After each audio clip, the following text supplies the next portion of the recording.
sometimes if you want a chair, sometimes you have to come early to book a chair.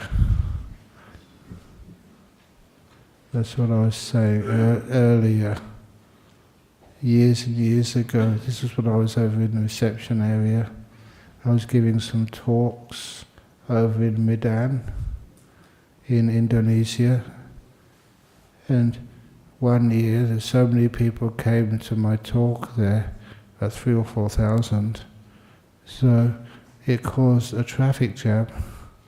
Honest, no exaggeration. And the police weren't happy. So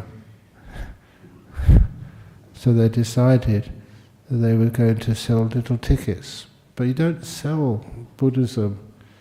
So I insisted, okay, I'll agree, but only if it's like 50 cents or 20 cents a person. But they just had to have a little ticket so that they could know how many people were coming. And at that time, the tickets for my talk, they sold out very quickly within about half an hour. About 3,000 tickets. But at the same time, the same weekend I was giving my talk, this singer called Lady Gaga was selling tickets for a concert of hers over in Jakarta. And her ticket sold out in 40 minutes, mine in 30 minutes.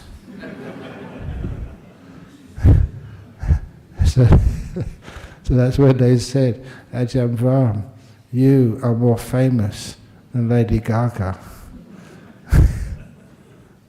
When I tell stories like that, people sometimes ask me, oh, Ajahn Brahm, you're more famous than Lady Gaga. Can you sing? And I told them the story that once we were raising funds for something, for always good causes. I think it was for our nuns' monastery. And anyway, during the fundraising, one of our sponsors, she got out a check. Remember those days we used to do checks for $10,000? He said, this will be for your nuns' monastery if you sing a song. Now, we don't sing songs as monks, it's against our rules, but there's also a reason for that, because our singing is terrible. But then I thought very quickly, and I said, okay, I will sing a song for you if you let me choose a song, and I will just sing it just a cappella, just no band behind me. And many of you, I think, know this song. You're my age, you're getting on a bit.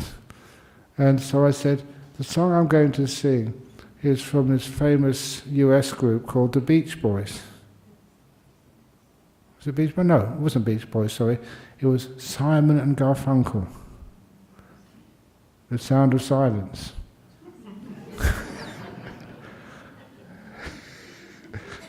He said, that's not a song. Yeah, it is. It's called The Sound of Silence. And I just shut up and sat there. And eventually she gave in and gave the $10,000 to the nuns' monastery. That's the only ever song I sang in public. But anyhow, you see, it's having a bit of fun. And that's one thing which is really important as a Buddhist monk. When I first became a monk, I chose the Thai tradition, interestingly, because the Thai monks who I had seen, they smiled more, and they had a sense of fun. You're meditating, you're listening to these Dhamma, there should be like some sign it's working for people. In those, I'm not sure, I haven't watched the TV for a long time, those signs of, does the washing powder work? Do you still have a silly advertisements like that? I remember they say that this washing powder washes whiter than others. This toothpaste just cleans better than other toothpastes, or whatever it is. And I always wanted to know, if this meditation and Buddhism was really worth something, let's see the results. And so whenever I went to a temple, I hope you do the same. Have a look at the monks or the nuns who are teaching. Look at their smile and see if it's really worth it. And if you find that monk or the nun says, yes, Buddhism makes you happy, come on, be happy, and you find everyone getting more and more miserable, more and more afraid, then what type of Buddhism is that? I don't want to go places like that. You want to have some uplift, especially on a Friday evening. Many of you have been at work for the last 5 days. And the last thing you want is to be told, that you're doing it all wrong, or you should do it this way or do it that way. Instead of that, the job of meditation is uplifting you, making you feel more at ease and more relaxed. It's one of the reasons why that when I first learned meditation as a student, I was pleased to actually to see the first teacher, who was a lay person, give me this incredibly wise advice. For example, once when he saw me, he said, my lay name was Peter. He said, what are you doing in the morning when you first wake up? I said, I go to the toilet. Good, he said. Is that what you do when you first get up in the morning? You go to the toilet? Is there a bathroom next to your toilet? Yeah, of course. Is there a mirror in the bathroom? I said, yeah. And he said, I want you to look at yourself when you first get up in the morning. Look at your face in the mirror. And I said, look, I stay up late at night. I was a student. I wouldn't dare to look at my face in the mirror, knowing what I'd done the night before. And he said, no, look at your face in the mirror and smile at yourself. I said, I won't be able to. He said, doesn't matter. Look at your face in the mirror and use your 2 fingers on each side and push. It worked for you. When you make a silly face, don't you laugh and find it funny? I'm sure your silly faces are even more ridiculous than mine. So next time you go into your bathroom, especially if you're having a hard day, fingers push up, and then you laugh at yourself every morning. And that was actually a powerful teaching for me. Simple, not philosophical. Actually, it was deeply philosophical when you analyzed it, but meaningful and effective. What it did, a simple technique where anybody should be able to understand, to get you happy with the first thing you do when you get up in the morning. And even, I don't know why I was talking about 10, oh that's right, because I was asking one of our people who come so often here, said, now what do you like at school? And they said they like playing sport, playing tennis. I said, great. And they said, how do you play tennis? Don't you do training first of all? If you do training, then why don't you train in front of a mirror? Honestly, whatever you do when you're smiling is always easier to do. One of the times I learned that, honestly, that when I was a student, okay, I wasn't always a monk, and they had these little ways of getting people to join their clubs or societies. Now we can't do that here in our Buddhist society, I'm afraid, but nevertheless, at the university they had all these clubs and they were offering free sherry. So come and have a look at, this was the boat club in Cambridge. You know those big boats which they race against Oxford? But I never got to that level, but nevertheless, And I thought, oh, free sherry, why not? And then, I don't know why I signed up. I think I know why I signed up. I didn't know what I was doing. I was a silly young man when I was young. But nevertheless, you realized that that kind of made you attracted to even joining this little boat club. And so much other stuff. Why do you start things? Why is it I got drawn into meditating? Because the first monks which I saw who meditated, they really sort of were impressive. That kind of drew me in. It wasn't they were just speaking as doctors or intellectuals. It's just you could feel that there was something about them they'd been practicing for years which actually worked. They were happier, more peaceful, more healthy individuals. And that's something which I always wanted to prove for myself. That through this meditation, which is just like harnessing the power of the mind, how it can help whatever you want to do in this world. And I love examples like that. I already mentioned like Novak Djokovic. And I also mentioned to someone earlier today, a couple of years ago, this lady, I'd never seen her before, turned up for a Friday night talk, and she announced herself. She was the head coach of the Colombian international women's soccer team. They're playing the Women's World Cup in Australia. And one of those teams from Colombia, they were playing here in Perth the following night, on a Saturday evening. And she said she'd listened to my talks on YouTube, and she brought her team along to be able to get a boost of energy. Even like meditation can help. Honestly, I'm not exaggerating, check it out if you wish. That evening, or next evening, Saturday, that Colombia, they beat some other team or something in the Women's World Cup. The only team they ever beat. But at least it was because of my chanting. I love stories like that. It's fun, but it shows it works.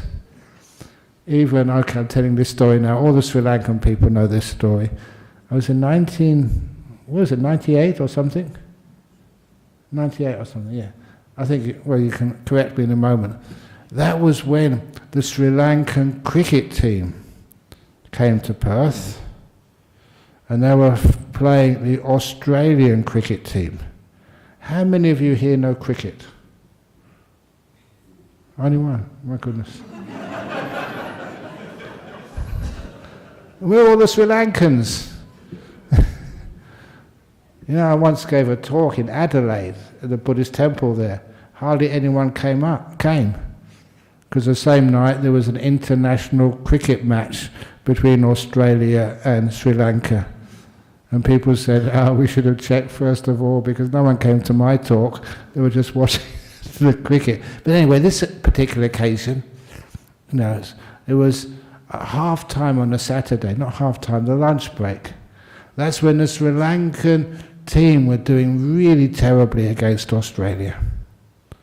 And so they sent some of the Sri Lankan boys who were just helping out to find some place here, a Buddhist temple where they've got a holy monk who can give them some what's called holy string. They call it pirit thread. You know what I mean, pirit thread? You heard of that before? Any Sri Lankans here? You know what pirit thread is? A little string you tie around your wrist, and it gives you like protections from getting stumped or getting caught. And so I just made 12 pieces of this holy thread for the Sri Lankan cricket team. They just asked for it. I never really thought what I was doing. Well, of course I should have, because I got into big trouble. Because that evening, that Sri Lankan team, they lost. But that was only the warm-up match. And then later on, in Sri Lanka, what happened next? The Sri Lankan cricket team, in the final of the World Cup, beat Australia. And they won their World Cup. It was the first time in Sri Lanka they'd ever won a major tournament. And they went so happy, so crazy. They'd actually won something. And I remember I saw in a newspaper, the front cover of the newspaper, the Australian cricket captain was holding up the World Cup with my string around his wrist. And as soon as I saw that, I thought, oh my goodness, I'm in trouble now, really big trouble. They'd won the World Cup cricket contest because of an Australian monk's holy string. I'm not exaggerating either, they did. And some years later I also told that your star batsman in that final, Sanat Jayasuriya, he came to see me. There was another World Cup, and he asked for some more string. But this time I didn't really charge it up very much. I'd gone into trouble once, I'm not going to do that again. But nevertheless, telling little stories like that, just know how this really helps. Would you like, how many people follow football? The World Cup. Not the World Cup, not the World Cup, sorry. I mean the West Coast Eagles. Do you follow football? You don't? Oh goodness. Okay, you do, great. Apparently they're doing terribly. So please come up and tell them afterwards. I'll give them some string. See if that helps. But it actually does help. Why? It's nothing sort of like spiritual in there. It's giving confidence. Confidence is one of those parts of the mind which makes you stronger, which makes you easier to see deeper into things, to actually achieve more, to actually see more, and to have the energy of your mind. You can do things. It's just this confidence which people have. And I've tried some of the results of that confidence for so many years. And giving talks. One of the most scary things I ever did was actually giving talks on TV, live TV. Just one mistake, if I scratch my nose, then that gets replayed. What do they call it, big bloopers or something. But I just do it anyway. I don't mind.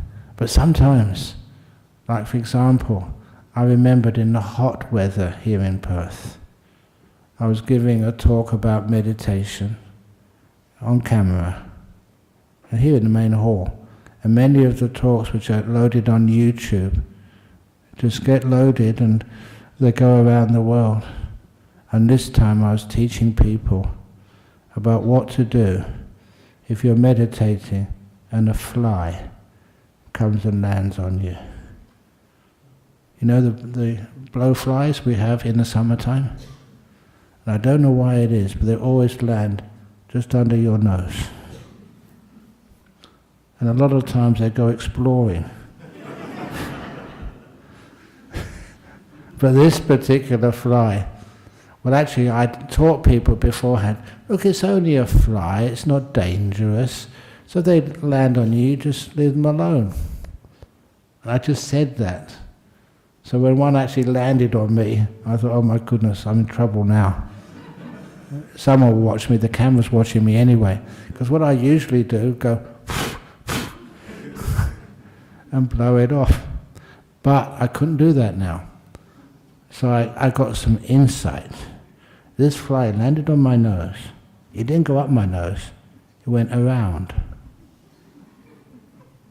And I got the understanding that this part of your mouth, on the edges, is much more sensitive than underneath or on top. So once it got past this part, I was okay. But then it started to approach the corner again. Oh my goodness, am I going to make this? And it went around. So I was very mindful of it, because I couldn't ignore it. And then it went round again. I wondered what it was up to. And why did it want to go around twice? It's already experienced that, explored that. And then it went round a third time. And that's when I understood. That was a Buddhist fly. It was in our Buddhist center. Of course it was a Buddhist fly. And if ever you come to any of our ceremonies, we always do what we call a circumambulation. If we have a Bodhi tree out there, on Wesak we went round 3 times. You see that often, a stupa, a Bodhi tree or anything, you always walk round 3 times. Even once I remember when Ajahn Chah was alive, even I saw, I think they must have got into trouble with this, one of the helicopters from the army base close by. They came over the temple, they went round once, round twice, round 3 times before flying off. That's how you pay respect. And waste a lot of fuel. So I'm glad that aircraft don't do that. I think that's why sometimes aircraft crash. Maybe they're doing circumambulations, I don't know, but I don't want to try it. I say that because I'm flying out tomorrow morning. Please no circumambulations as you fly over Thailand or whatever. Otherwise I'm dead. But anyway, that's how the fly would circumambulate around my mouth. And it's the same as the other things which you learn. You know that one of the worst problems over in Thailand was the mosquitoes. And I'll tell you why. They were a really big problem. They not only had malaria fever, these days it's more dangerous than dengue fever. But those days, you see the way we're dressed. I've got this jacket on because it's a cold weather. But when I go over to Southeast Asia, you just have bare shoulders and bare head, no hair. And so straight away you worked out, as a monk in Thailand, you got more seats at the dinner table for mosquitoes. And number 2, you're a white monk. And in many places in Thailand, they never had European food before. And 3, the mosquitoes, they knew. They saw your brown robes. And they knew, because of what's been learnt over many generations of mosquitoes, if they see a brown robe, it's a safe dinner. Imagine what it must be like for you. Just imagine that if you went into like Pizza Hut or you went into some McDonald's or somewhere and you saw many of your friends sitting on another table get swatted. Would you like to go eating in places like that? Imagine what it must be like being a mosquito. They're taking a chance with their life. And some of their friends went for lunch or dinner and then actually that hurt. And they never come back again. Many of those mosquitoes must have very bad indigestion because of fear. Have you ever been trying to eat when you're really terrified, you can't relax and enjoy your meal? That's what it must be like for many mosquitoes. But all that set aside, honestly now, when I used to be in Thailand, meditating in the forest, in the jungles, I was meditating with a friend. He's an American monk. We used to count how many mosquitoes we could count on our arm. And this is not exaggerating. 60 or 70 at a time. ooh. That was really sort of irritating. And I always thought, this can't be right. Are we supposed to be Buddhists just to be endurance athletes? There must be something wrong here. And it was. I asked Ajahn Chah, the teacher at the time, can we please get some mosquito repellent? Or meditate inside, or meditate another time of the day? And what he said, no. You have to learn from those mosquitoes. And that's why he called them Ajahn Mosquito. They were the real teachers. And he was correct. You know what I learnt? Very often when you had so many mosquitoes biting you at once, you'd look at some of the Thai monks. No mosquitoes were biting them. That's why so many came on me. What was I doing wrong? And I realized that I was getting worried. I was getting anxious. Many years later, I read a scientific article. When you worry, get anxious, are not still, your metabolism rises. And as your metabolism rises, there's more carbon dioxide comes out of the pores of your skin. And that's what attracts the mosquitoes. So what I did, first of all, I didn't really know why I was doing this, just experimenting. They were starting to bite me, but then I relaxed. I relaxed and was so peaceful. Then I found out the mosquitoes weren't biting me. There's as many mosquitoes around as usual, but I had relaxed, I wasn't breathing so much. Everything was slowing down. I wasn't even moving so much. My metabolism reduced enormously. That's what happens when you meditate. And when your metabolism reduces, you become more still, more calm. Then you become invisible to the mosquitoes. Literally. They can't find you.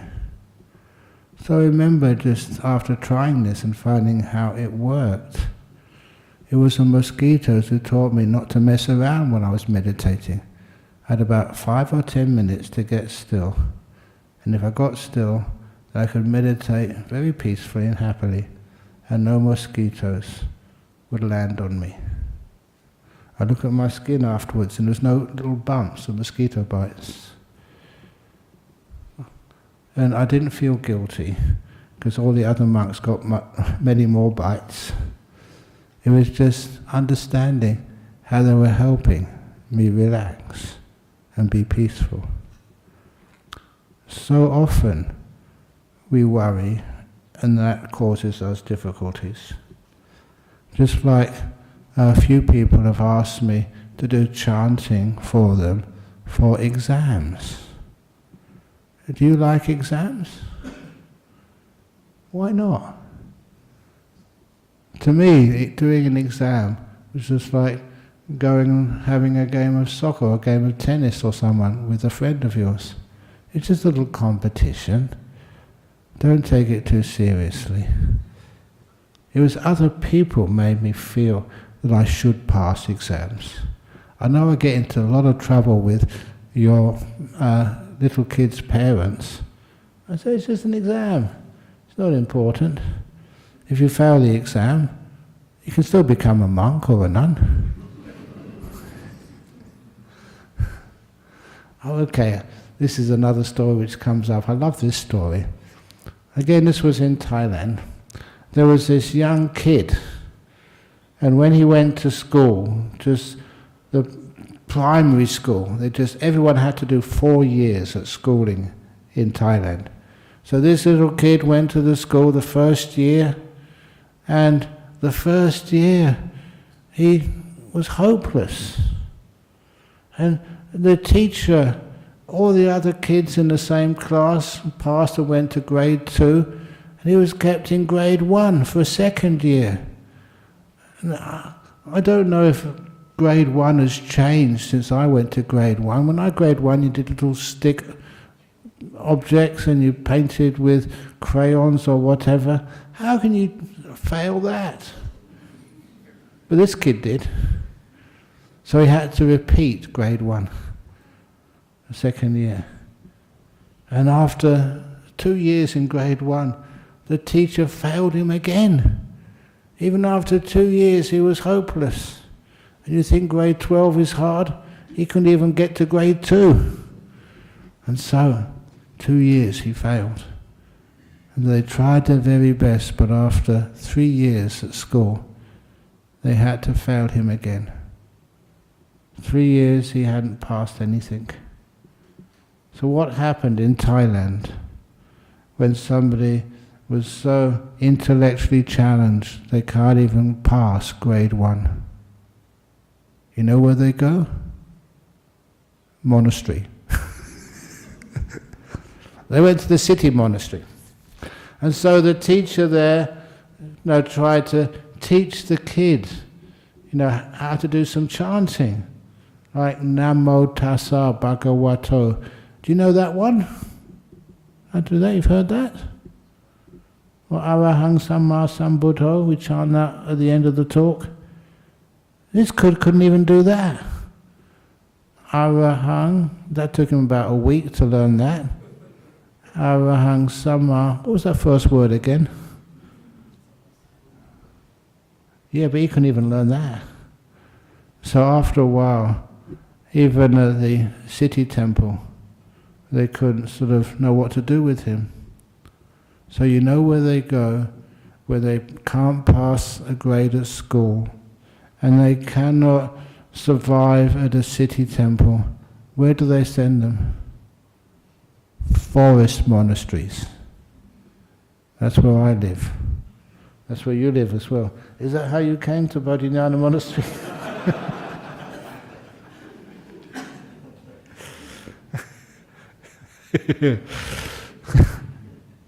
But imagine, this young man went to this monastery, so simple, so kind, and instructions of meditation were so easy for him. Just sit down, watch your breath go in and go out.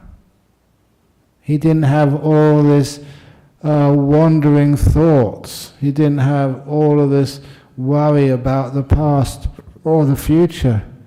He was so simple. He got into deep meditation straight away. And he became this great teacher. And I remember him saying, I can't remember his name, but I remember him saying that when he had to do chanting, all the monks have to do chanting somewhere, somehow. Nuns too. What did he do? He got such beautiful meditation. This is what he said. He said he remembered his past lives when he could do meditation. He could do some chanting. And he brought those memories back into this life. And that's how he could do all the chants with no problem whatsoever. What I'm saying there is sometimes we think that we're not good at some things. We just need to find what our mind is most suited for. And what his mind was most suited for was being able to meditate, to be so still and peaceful. So if there's any of your children do very badly at grade 1, now you know where to send them. To the nuns' monastery. We've got too many. But anyhow, that's why I never feel that anyone should be rejected. You all got your talents, and he found his talent being so clear and simple that he could get into some incredible meditations. And it's not just learning how to meditate. I still remember this one There's another Sri Lankan lady over in Melbourne years ago. And what she said was a little bit sort of hard to believe, but I checked her out, and it was true. When she was finished school, she went to university to do a medical degree. And she never went to any tutorials. She never went to any lectures. She read the books, and she could read them so well that she had so much free time. She never went to university lectures or tutorials, supervisions, and she always got like almost perfect scores in every exam. She had a great ability to be able to read something and remember it perfectly. All of you kids who have to go to school, and you have to have all this homework, you have to read this and read that to remember so much. Isn't that a bit of a pain? Do you enjoy doing that, studying and homework? How many kids here enjoy doing homework?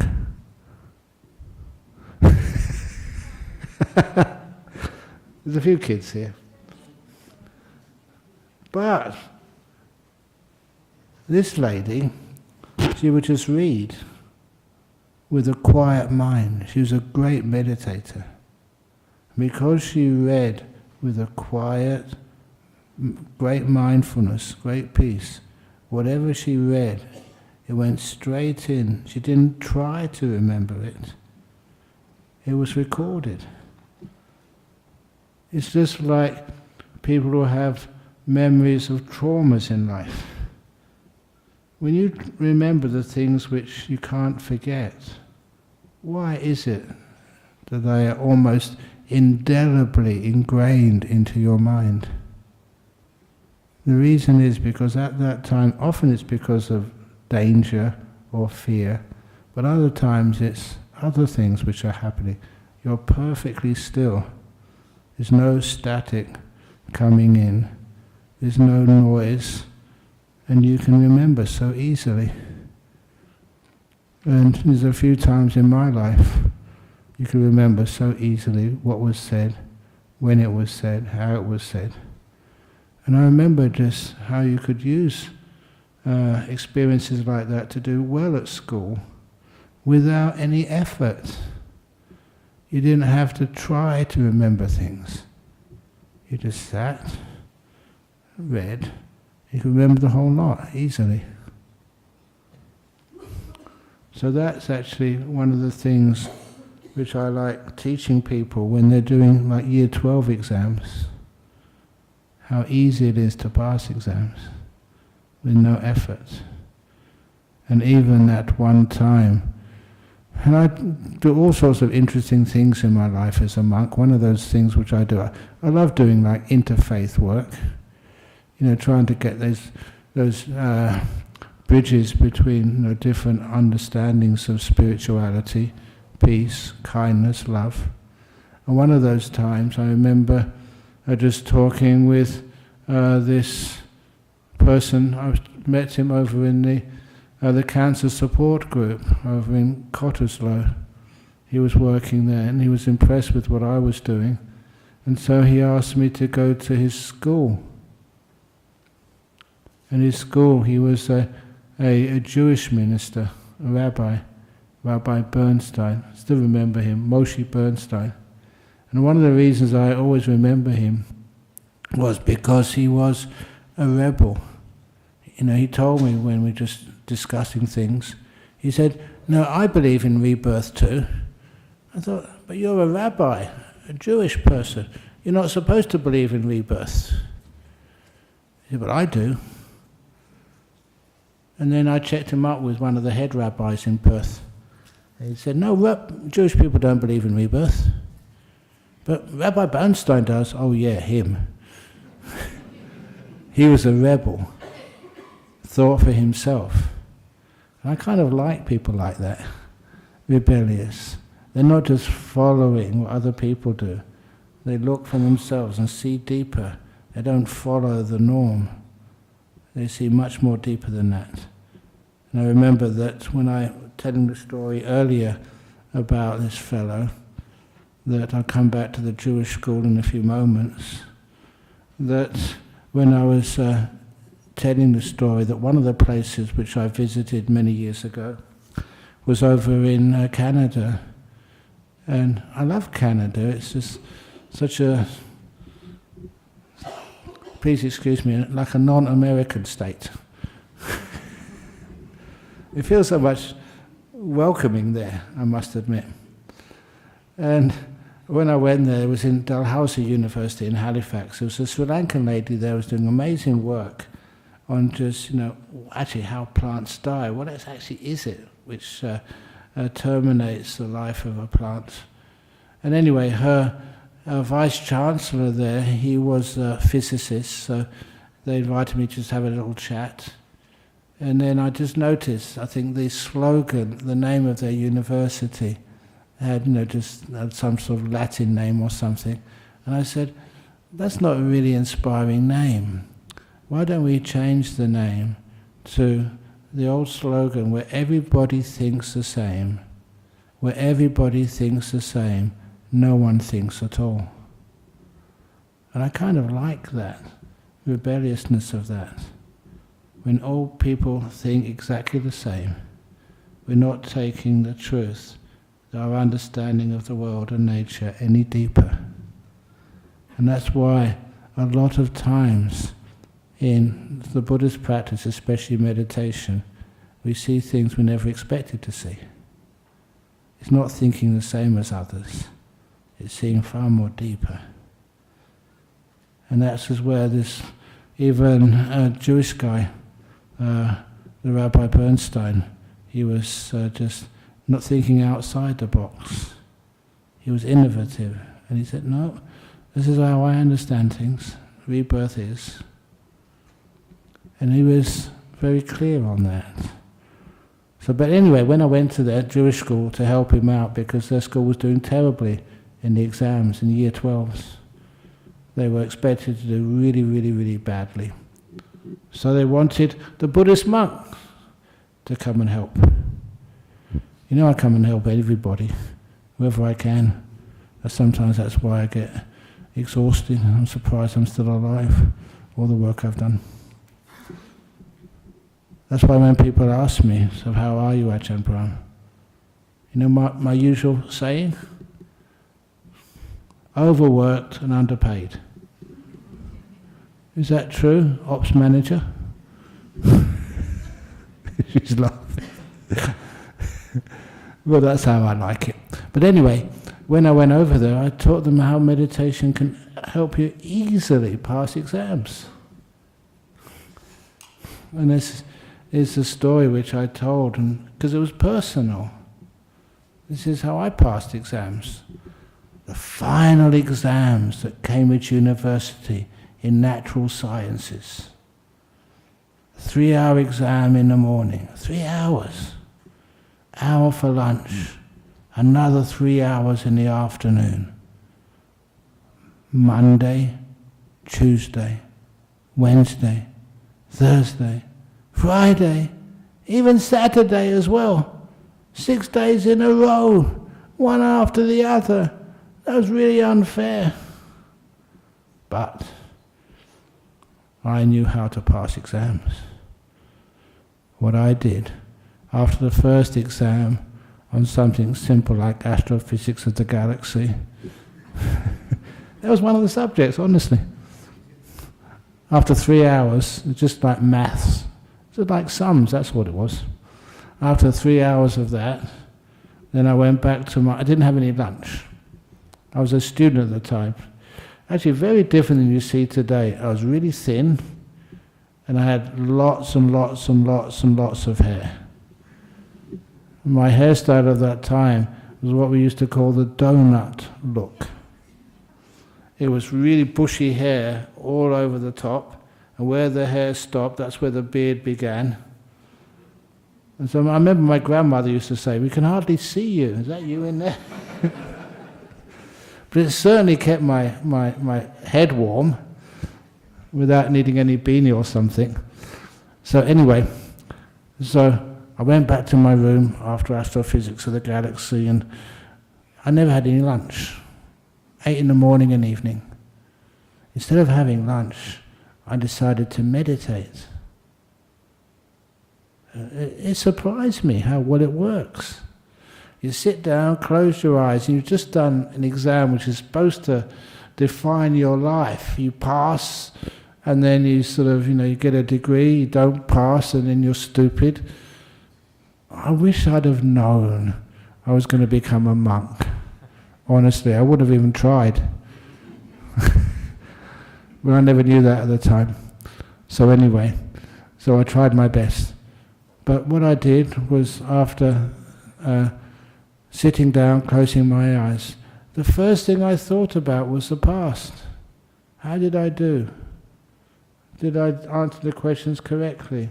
You do an exam, and you're worried about, it's important for you. So you worry about, was that the right answer? Did I do it correctly? But by that time I knew I couldn't change anything now. The exam papers were finished. So because I'd been a meditator, you could let go of the past. It gave you no assistance to actually worry about the past, where you came from, what had happened. And the next thing, when I let that go, the next thing which came out, afternoon exam. Oh my goodness. Should I do some more revision? Should I look at the books again? And I said, no. Because this is just from experience, even at that age. The more you worry about the future and try and predict it, whatever you look at never ever comes up in the paper. Never, not once. And I realized the best way of preparing for the future is not studying, but relaxing. That's why any of you ever do important exams, please relax before those exams. Relax to the max. Your brain needs to rest, so it re-energizes, so it can actually see those answers. So that's what I did. Let go of the future. Because as I say here every week when I'm here, the future is made right now. Not by worrying about the future. If you can relax into this moment, you'll find you can do so well in the future. And that's actually what happens to me. Even when I was in Sri Lanka, I was supposed to go to some place. He never told me. It was a live TV broadcast, national TV. I never knew. The first thing I was worried about when they said that, do I need to go to makeup? Once I did that, just round the corner here, Channel 7 or something, I was supposed to be a live interview about, I don't know if you remember that event when I gave the Sunday sermon at St. George's Cathedral as a Buddhist monk. Do you remember that? That was really good fun.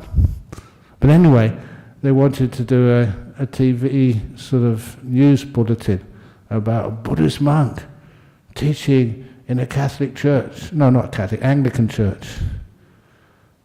And they said, no, you have to have makeup. I said, who else hasn't had makeup? The only one who didn't have makeup was Liam Gallagher of a rock band or something.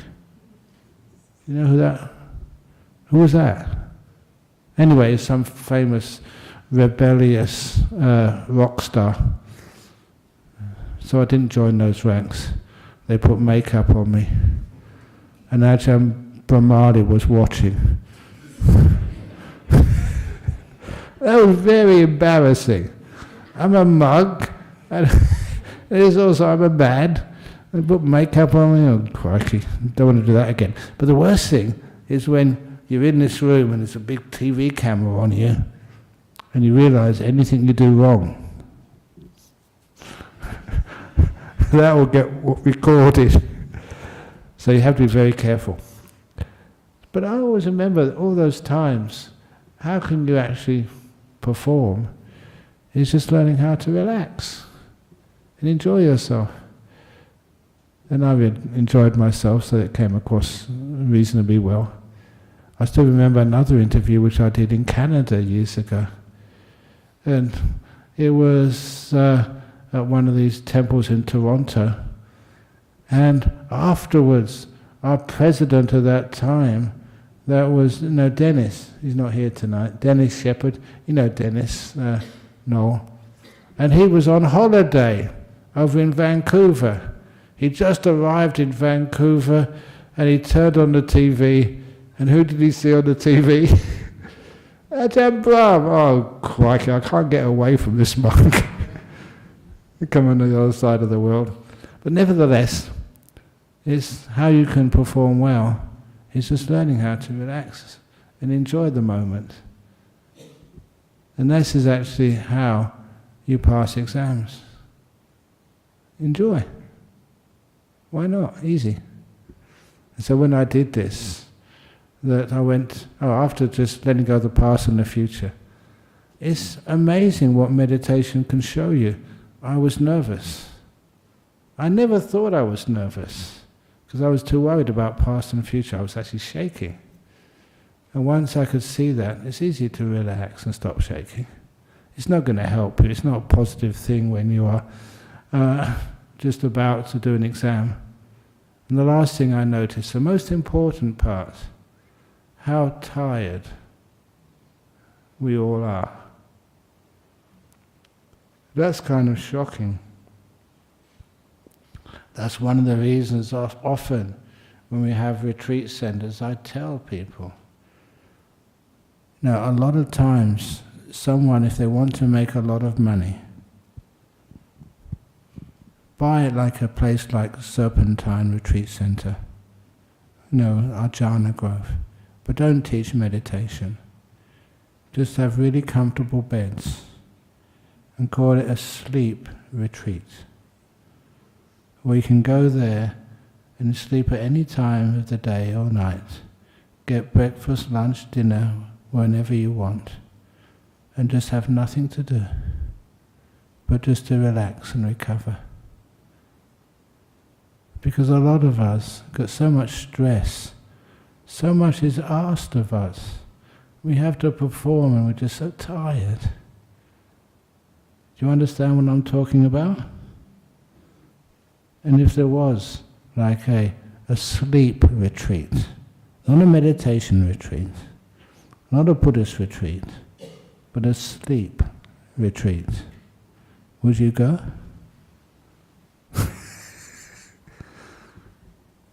And that's what sort of things which you learn when you learn how to pass exams.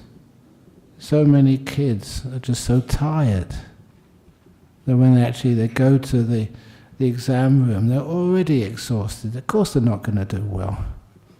But when you kind of relax, your energies come back, your mind becomes bright, you can start to see answers to questions easily. And that's what that Sri Lankan girl in Melbourne did. And so she didn't know why. And I think even the university tested her out. How can you do all these perfect scores when you don't seem to do any work? Are you cheating? I know my friends at Cambridge thought I was cheating. They told me after the final exams, they said, you were the only student who came into the room with this big smile on your face before the exams. You must be cheating. I wasn't cheating. I just knew that when you raise your energies in your mind, you can always do so much better.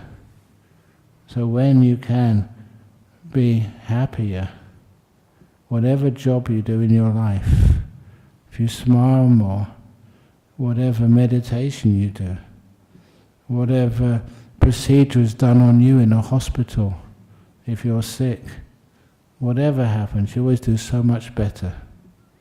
Even the weird things which I get up to, and sometimes even when people ask you, because I'm going to the Perth airport tomorrow morning, at the first flight, I'm going over to UK to help teach at the nuns' monastery over there.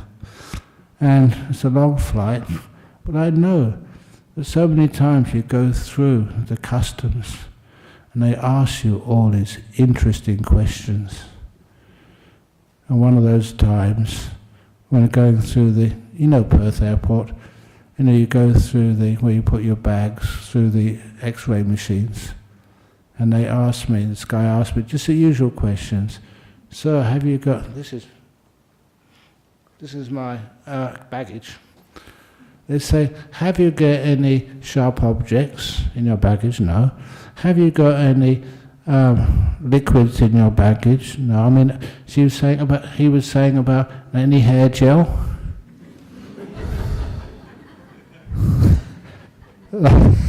You got it. I couldn't resist that. I said, come on. It just became like a habit. I asked all the passengers the same thing. When I pointed my head, do I have hair gel? Come on. And he laughed, and all the passengers behind me, they also laughed. And it's wonderful to create some humour and some happiness in some of the most unlikely places, like in an aircraft or an airport lounge of people lining up to go through the X-ray machine. You know what happens when you make those people laugh? Just get through, get out of here. I kind of love doing things like that. And so quite a few times that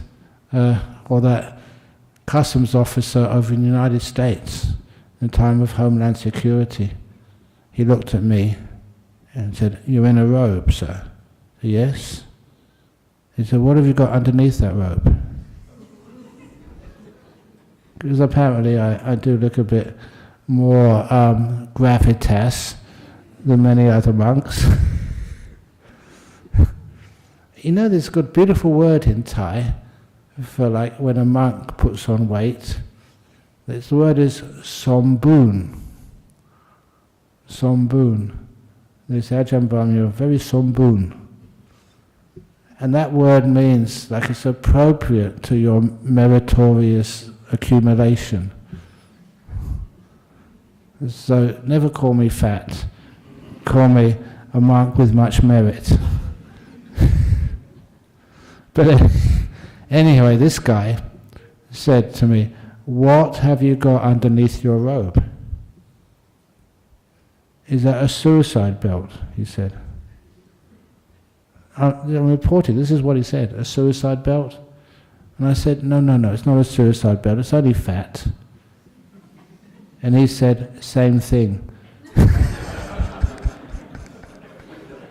He cracked the joke, well done. So it's nice when you can have fun with all these people who just, they have to do a job, and it's nice when they do a job, they can just have a bit of fun too. It must be very boring always being nasty to people. When someone cracks a joke back, it's a very beautiful experience. So this is actually one of the things with spirituality. When it comes into the world, it makes life much more fun, much more enjoyable. Oh my goodness, I've already gone 9 o'clock. Can I go over time? Okay, I apologise. That one time when I wanted to get a Commonwealth health care card, I got to about 65. I was 65, I'm 70, almost 75 next year. Actually, not 75. This year I'm going to be 74. 74 is a very boring number. So I decided to actually, you've heard me say this before, instead of, why do we count things in years? When everybody thinks the same, nobody thinks at all. So I like to innovate. So instead, I count my age in months. It's much more impressive.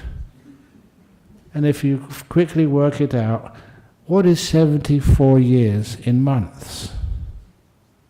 It's 888. Ooh, yeah. In a place like Singapore, 888, wow, that's really auspicious. It's the most auspicious number. If anybody can get a car with the number plate 888, it costs a fortune. Is that true, Eddie? Yes, I'm at 888 in a couple of months' time. So anyway, I was old enough to get one of these healthcare cards. So I went, online, it's simple, just, put in your details. And they said, no, you need to come in to the centre care officer, they called it at the time, because we're afraid of identity fraud.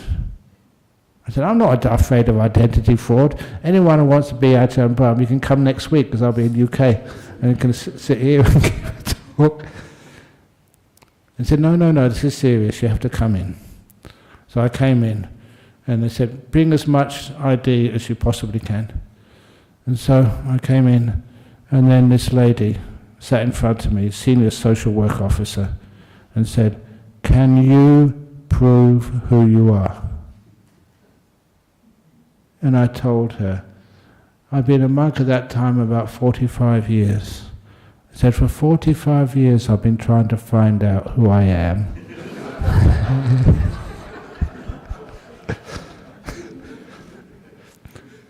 She never laughed. This is serious. We've got to prove about not subject to identity fraud. So please, let us see your credit card. Don't have one. Let us see your bank account details. Don't have a bank account. Let us see your house certificate or rental agreement. I live in a cave, I don't rent it. I built that monastery. Let's see your ownership certificate. I don't own it. When I die, it'll be for somebody else. And so, well, let's look at your, what else do you have? Sorry? Driver's license, yeah. I don't even have that. I don't have a driver's license. And do you have a marriage certificate? I'm a monk, I'm not married.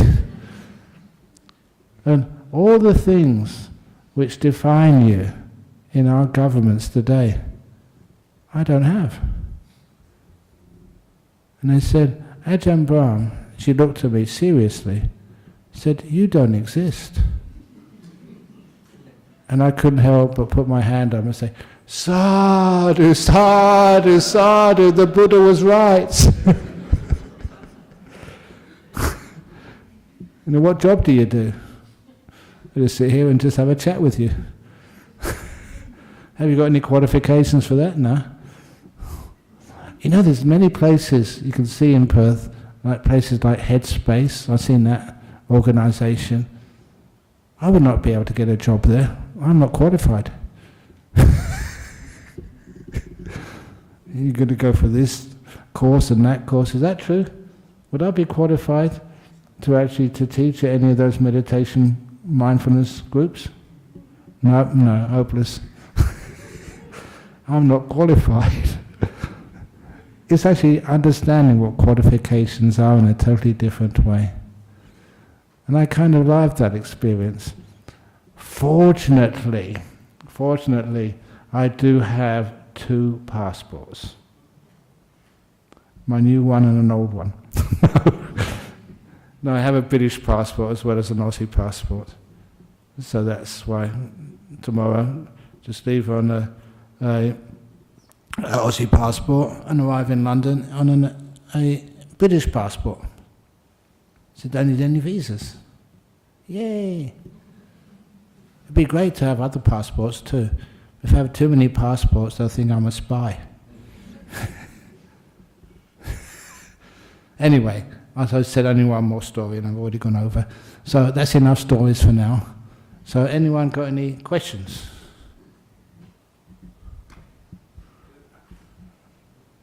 Yeah, okay. Oh yeah, great. I always feel relaxed before exams because I know I'm probably going to pass if it's maths. Oh, you like math? Okay. Okay, now do you know, I'll have to give you a test to find out if you really do know math. I think you may have heard this before, but anyway, give it a try.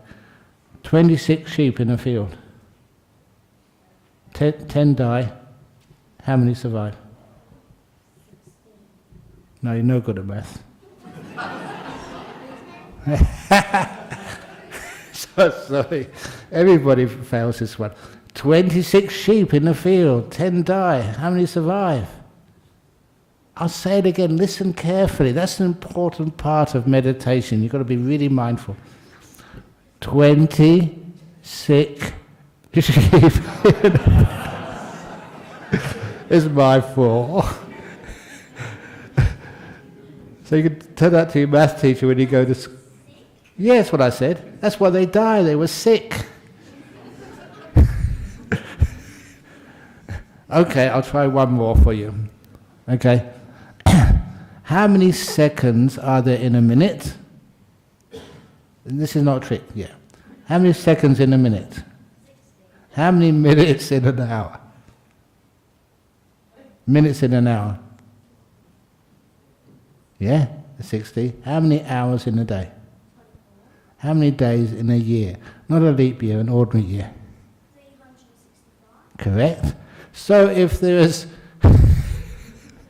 60 seconds in a minute, 60 minutes in an hour, 24 hours in a day, and 365 days in a year, how many seconds are there in 1 year? Oh, come on. It's easy. You know the answer, Bill? No. The answer is 12. January the 2nd, February the 2nd, March the 2nd. Sorry? Oh, yeah. Okay. I kind of like riddles, and that is typical of traditional Buddhists to do riddles, because that's when the first monk who went to Sri Lanka, he met the king of Sri Lanka then, and he said, I'm not sure whether I should stay here. I'm going to give you a riddle, and if you get the right answer, then I'll stay. And that was actually how Buddhism started in Sri Lanka. The riddle was, he said, what's this tree called? It was like a mango tree. Are there any other mango trees in Sri Lanka? Yes, said the king. Are there any trees other than those mangoes? And the other trees? Yes, sir. The tree in front of me. Ah, smart person. Correct. So that's why Buddhism started in Sri Lanka, because of riddles. So, but I've already started in Australia now, so I'm not going anywhere else. So, because you didn't get the riddle right, I'm still going to stay here. Is that okay? You got a riddle for me? Okay. Okay. What starts with E, ends with E, and it's only got one letter in it? Starts with E, ends with E, it's only got one letter in it.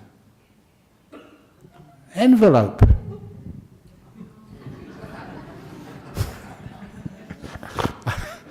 Okay. Ends with. Okay. What word starts with a T, ends with T, and has only got T in it? That's an easy one, come on. Teapot. Teapot. Okay, I'm going to stop it now. We're supposed to be talking about Buddhism. Is there any other question? Okay, Eddie. Ajahn Brahm, in your talk tonight, you mentioned many times about chanting. Don't you think, Ajahn Brahm, there's a lot of power in chanting? As you mentioned about chanting, I was just thinking, like I read in the scriptures, during the Buddha's time, he did chanting too. Oh yeah. When he went to the different places, to give the sermon, like places where there are like a famine, so he chanted this thing, and then the rain fall and all these things, So the Buddha did chanting too, Oh so yeah. there is the power, isn't it? It's not in the words. Mm-hmm. It's in the people who do the chant and the energy which they put into those chants. And I'd say this because once when I was tired, I was doing some chanting for somebody's marriage. Because I was tired, I did the wrong chants. I did the funeral chant. And someone was getting married. I never told them. So how does it work? And they're still happily married. Oh. I think what was happening is just the energy which I was giving with those words. That was actually what works. Also, just quickly, as a lay person, okay, we can also chance in it for ourselves. Yeah. Yeah, I can share. I just said something. This thing, I chant just a basic thing. Namo, Tassa, Bhagavato, Arahato, Samma, Sambuddhassa 3 times. Then Buddham, Saranam, Gacchami, Dhammam. The 3. So when I chant this, okay, then I said, oh, may the power of the Buddha, Dhamma, Sangha, and the 3 refuge protect me from any harm or danger. And it works, There are certain situations whereby there is some little conflict, and it just stops like that. So there is also powers in it from us when we chant. I know that the monks, especially, are really good at getting rid of spirits and ghosts. Their chanting is really excellent for that. And I figured out why. It's because our chanting is so bad. No self-respecting ghost can stand it. They run away as soon as they can. And also chanting is healing too, for heals. Oh yeah. Like the Bojjhangas, when Buddha was sick, they had Chunda, chanted this thing and he became well. And when the monks were sick, he chanted when they get well too. I mean, you got to admit that sometimes, I was making a few jokes there, but sometimes some of the chants are miraculous. Sometimes people heal. Okay, got some questions on the internet. Okay, may all the questions on the internet disappear.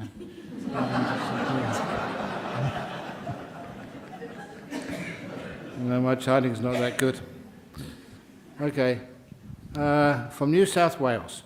My dear friend is very near death. We both have utter faith in the Buddha, but little knowledge of the Dhamma. Beyond being present and reminding him of his own kindness, how best can I help?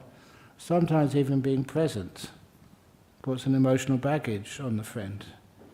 That's why many times you find that your friend or loved one dies when you just go out of the room to go to the toilet or just get something to eat. That happens so often. So one of the things, the beautiful thing you can do is, if that's your friend, please tell them, we give you permission to die. They're not trying to keep alive because of the emotional pressure you put on them. It's unconsciously, but we do that. And there's one of the ladies used to come here every Friday night. I haven't seen her for a while. And her husband, a young guy, and he was a whitewater rafter. She was a nurse. Had a wonderful relationship. He got cancer, and I don't know how I managed this. I managed to go and visit them so often. And he was supposed to die any day. And about a week went past and he hadn't passed away at all. But he was just so sick and he looked terrible. And then just one day I just understood what was going on.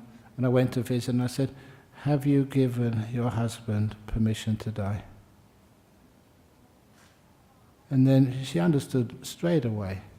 She jumped up on the bed and held him very gently, because it's all bones and skin. Even though he used to be so fit and healthy as a whitewater rafter. And said, it's okay to die. Don't keep trying to live for me. And they both wept. And then that night he died. A lot of times we need those permissions from people we love. The worst thing we ever want to do is actually die and hurt someone we love so much. So even the person who is close to death will keep alive. It's just extending their torture, their pain, when it's not necessary. Please give them permission to go. That's a beautiful thing to do. Hello Ajahn, please help me understand the term being mindful and how it helps in meditation or day-to-day activity. Being mindful is like letting go of the past, letting go of the future, and stop trying to describe everything. That's how we become mindful, in breath. To me, mindfulness is about being aware. How can we be aware? We be aware of what's happening. We're trying to think of what happened in the past and who did what to who and why this happened. And we're thinking, what's this going to mean for us tomorrow morning? You're not really here. Like even tomorrow, people say, no, when does your flight leave? I don't know. I'm not going anywhere tomorrow. I just sit on the aircraft. The aircraft does the flying, does the moving. I just do the sitting. Which means you don't worry, you can relax to the max. If I do the flying too, you know I'm doing the flying when I ask the flight attendant, are we there yet? How many more minutes to go? What time is the lunch? What time is this? Then actually you're doing something. You're not enjoying the flight. So this is where you learn how to be mindful. To be here when it happens. And enjoy. Learn. I'm going to be quick. I'm a doctor from Sri Lanka. During the school suicide prevention program, I was triggered by past trauma biology teacher who unfairly punished me for small things like checking my watch. How can I overcome it? Checking your watch. Look, sometimes why people punish people or don't like it, just, that was a long time ago. Said you were a doctor and a school suicide prevention program was triggered by past trauma and a biology teacher, or my biology teacher. Look, it's unfairly punished. How many of you have been unfairly punished? How many people have unfairly punished others? Do you think of that? You've been unfairly punished, you've unfairly punished others. That's why I learned this from one of the prisoners in jail. One of the prisoners in jail said, Ajahn Brahm, honest, I did not do that robbery for which I was convicted and sent to jail. I'm innocent, I didn't do it. I know everybody else would say that, but this is true. I never did it. And then, he was honest. So I thought, you can't really help if you're in jail, you don't have access to money or anything. So I started thinking, what lawyers do I know? How can I help this guy? And when I was thinking, that's when he interrupted me with this really cheeky smile. He said, but Ajahn Brahm, I didn't do that robbery, honest. But there's so many other robberies I did where I wasn't caught. I guess this is fair. That's why you think I've been unfairly punished doing a suicide prevention program by a teacher. How many times have you unfairly punished somebody? Sometimes we always worry about when it happens to us, but when we learn what it feels like to be punished, what it feels like to be misunderstood, what it feels like to be hungry. Honestly, have you ever really been hungry, like starving? If you have, you can never walk past anybody who's starving. You know really how it feels. You can imagine how it feels, but to know how it feels is a different thing. And that's one of the reasons why the doctor from Sri Lanka, you were triggered, you were unfairly punished. Make use of that, learn from it. So you'll never do the same to anybody else ever again. That person who unfairly treated you becomes your teacher. And last one from Bolivia. How to overcome ill will towards meditation during a meditation session. For example, when ill will manifests like a repeated impulse to measure how much time is left. Oh, I remember that one. Sometimes I was sure that the clock had run out of power in the battery. I kept on looking at it. 9:22. It can't be 9:22. It must be at least 9:30 by now. Imagine if that really did happen. There's no more power in the clocks. And I kept on thinking, I better keep going, I better keep going. How many other times This is what Ajahn Chah, when he had the bell, and I look at the time and said, it can't be all that time. And how could I ring that bell at a distance? And I remembered as a school kid, we used to have a pea shooter. Little tube, you put a little pea in there. And I practiced my aim, and I thought, what I'll do, if Ajahn Chah doesn't ring that bell early, I'll ring it. He won't see me. I'll get away with it. I thought about that, but I knew he'd catch me and I'd get in big trouble. But why is it we always think that we have ill will towards these things? No one does this on purpose. For some people, really, at the end of the meditation, maybe we should have a vote, like a democracy. When should we ring the bell? Any suggestions? Just taking the vote and messing around like that takes more time. So sometimes we just, if you're really hurting, you need to get up, just get up. Don't have ill will. Ill will is when idea of losing control. So let the control go. And just get up. If you need to, get out. We don't lock the doors and bar them with bolts. We don't have guards sitting outside. There's a few people outside. Are they the guards making sure that no one can get out? If you need to get out, just get out. No trouble at all. Anyway, that's repeated impulse to measure how much time is left. Have you ever been in those deep meditations where if you do hear the gong, say, it can't be the end of the meditation now. Oh, please. If that's the case, just carry on sitting. We do lock the doors, but we'll open in the morning. Okay, anyway, I'm talking too much as usual. So thanks everybody, and I wish you a happy night. We're just going to bow 3 times to the Buddha, Dhamma and Sangha, and then we can all go. Oops. Thank you for not having any ill will towards me.